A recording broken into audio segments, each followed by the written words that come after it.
How's it going, everybody? Blake here with Blake's Build. It's been a couple weeks since the last time I made a video. You know, right around the holiday season, got a lot of stuff going on, and it's just going to get worse through the month of December. But anyways, I'm out here in the shop. I guess it's Saturday after Thanksgiving. Going to try to get some work done. First thing I'm going to start off with is I'm going to put the turbo the dual feed ITC billet turbo feed on. So yeah, so not much talking, let's get to it.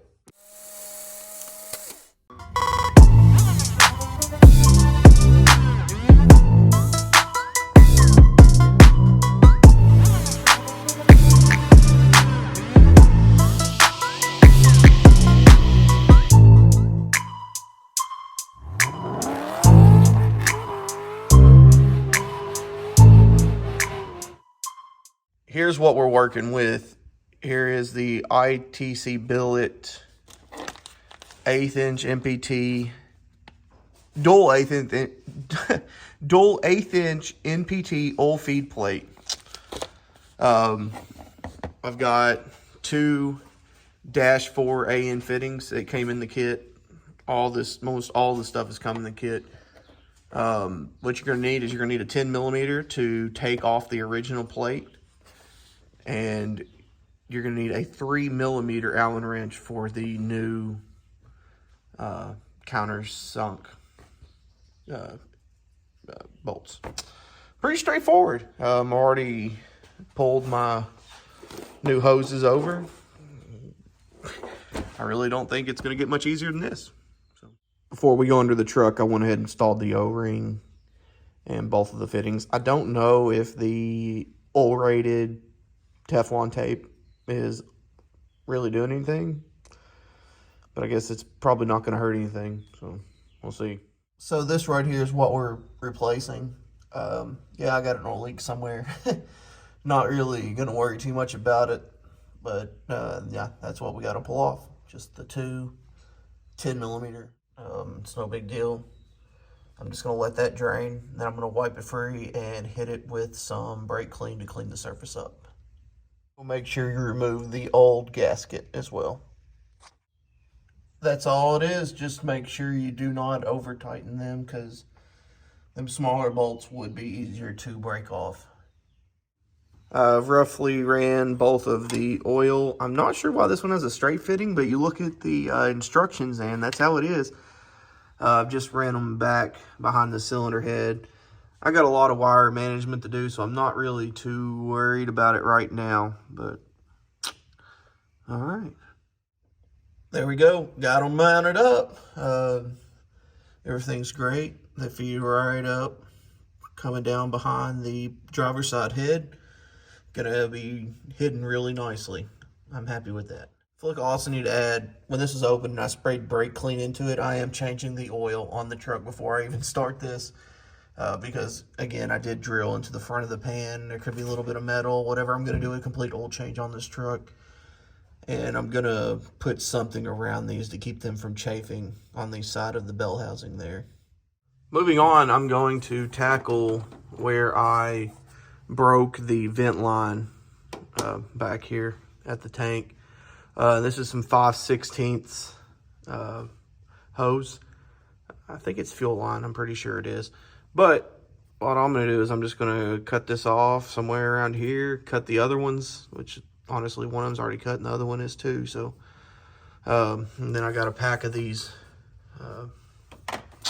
universal vacuum. Of course, this really shouldn't see any fuel, so I don't think it's going to be any issues. So yeah, let me get it on.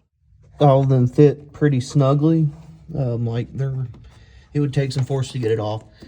So actually, I'm gonna leave that alone, because like I said, there really shouldn't see any fuel up here unless I got like an absolute full tank and I don't know, taking it off jumps or something. But that should wrap up back here. Now, granted, I'm not going to do anything yet because I have to fix this fitting. I assembled it wrong, and one of my, I don't know if he's a follower or what, but somebody commented on a video saying that this was wrong, and I am very glad that they did. So let me get that fixed. Got all that button backed up. I even put my new filler neck pocket, I guess you would call it, on, because the other one, these actually got ripped out. The bolts were seized up. But let's see what else we can get into. I moved on to the electrical fans because I did upgrade my radiator in here to a 3-core. I had a 2-core aluminum, now I'm going to a 3-core. I decided to get the factory fans, well, the factory electric fans.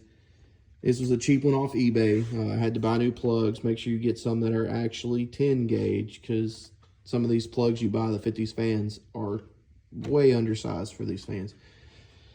I'm assuming it's the molding here, the whole shroud molding, but I actually had to clearance this side. This side's really close. I mean, like, super close. But I ended up actually just taking my 3-inch cutoff wheel and just lobbing that off there. But other than that, pretty good. Since this is an aftermarket fan and my truck did not come with a fan, I had to go to the scrapyard, local scrapyard, and I bought these off the truck. I think I paid $1. Here's the factory ones, you know, holding a new aluminum radiator.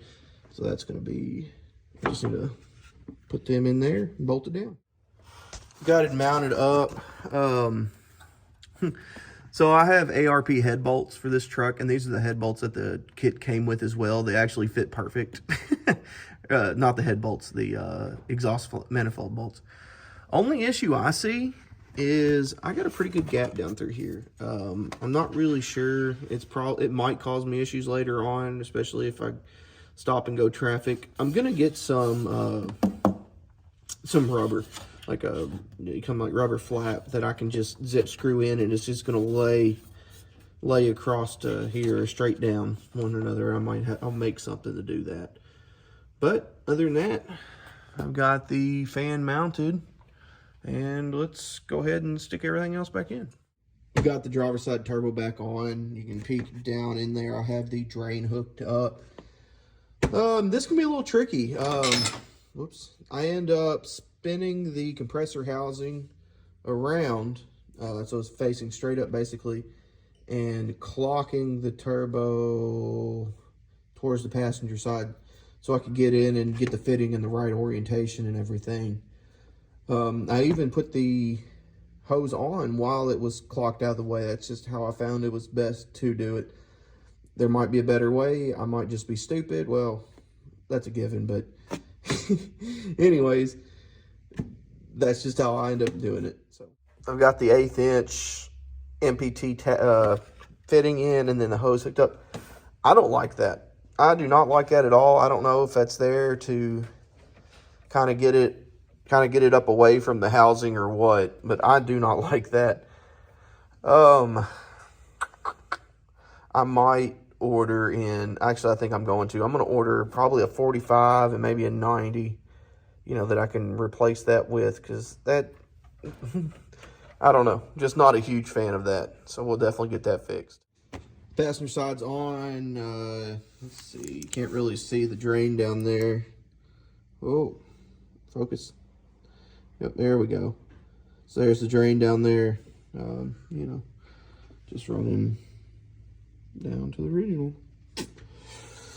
This side fought me quite a bit. I don't really know why, and it's still setting at an angle. It may just be how the kit is. I don't know. I do got a little bit of clearance on this side. Not much. Real tight, but it shouldn't be an issue. Yeah. I'm gonna call it on this quick little episode on how to hook up your feeds and your drains for your twin turbos. It wasn't too bad. The worst part was trying to get the turbos mounted back up and reaching up in there to hook up the drain lines. But it's on, so that's kind of cool. Hopefully I don't have to take them back off. But anyways, thanks for watching, and God bless.